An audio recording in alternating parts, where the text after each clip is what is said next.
Alright, it worked one time. Let's see if we can get it to do it again.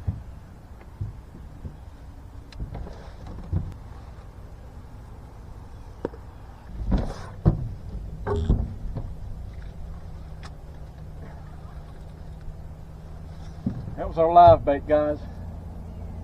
Feels like we're hooked up. I hope we keep it. I don't know what it got.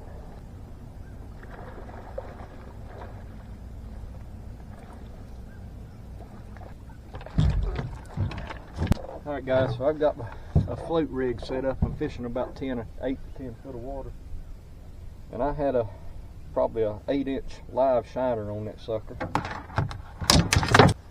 He got him a live shiner meal. That ain't no big blue, but he ate it like a champ.